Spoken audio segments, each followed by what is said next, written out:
दोस्तों स्वागत है आज की इस वीडियो में, जिसमें हम लोग आज भाषा के विविध रूप देखेंगे। भाषा के विविध रूप देखेंगे तो पहला है मातृभाषा। पहला है मातृभाषा यानी भाषा का पहला रूप। दूसरा है राष्ट्रभाषा। राष्ट्रभाषा यानी भाषा कोई नहीं है, राष्ट्रभाषा कोई नहीं, मगर संवैधानिक तौर पर हिंदी का राष्ट्रभाषा नहीं है, मगर राष्ट्रभाषा क्या चीज़ यानी राजभाषा। राजभाषा हिंदी है, राजभाषा हिंदी है। भारत में 1963 के OLA यानी ऑफिशियल लैंग्वेज एक्ट के तहत आर्टिकल 343A हिंदी भारत की राज्य भाषा है। मानक भाषा यानी शिक्षक एवं कार्यकाल में प्रयोग की गई भाषा को मानक भाषा कहते हैं।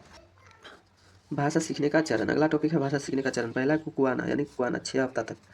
उसके बाद मैंने बलबलाना यानी 6 माह तक।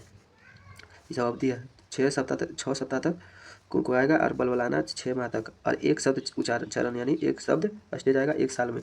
टेलीग्राफी एवं 2 शब्द का चरण 18 से 24 माह यानी 1.5 साल से 2 साल तक। लंबे उच्चारण 2 साल से 4 साल तक करने लगता है।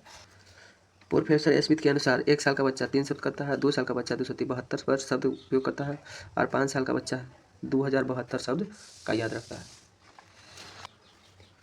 भाषा शिक्षण के प्रमुख विधियाँ, अगला टॉपिक है भाषा शिक्षण का प्रमुख विधियाँ। पहला है व्याकरण विधि, दूसरा है व्याकरण अनुवाद विधि, तीसरा है प्रत्यक्ष विधि और चौथा है सम्मिश्रण विधि और पाँचवा है संप्रेषक परक विधि और छठा है आगमन विधि और सातवां है निगमन विधि।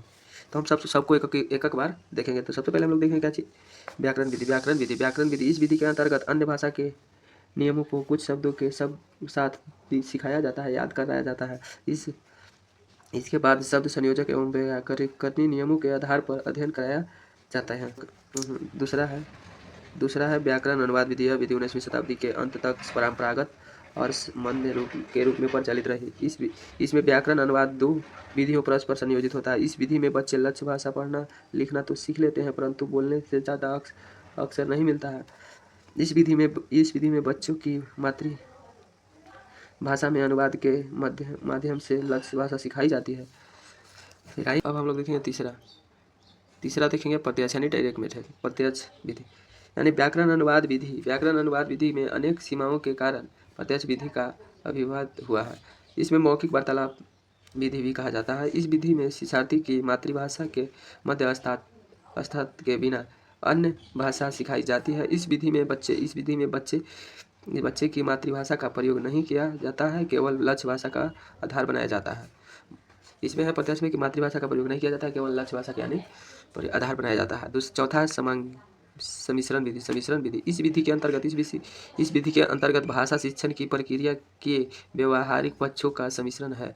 इस सम्मिश्रण विधि में शिक्षक भाषा शिक्षण के विभिन्न उद्देश्य के अनुरूप और शिक्षण की प्रक्रिया विभिन्न चरणों पर किसी भी विधि का चयन कर सकता है।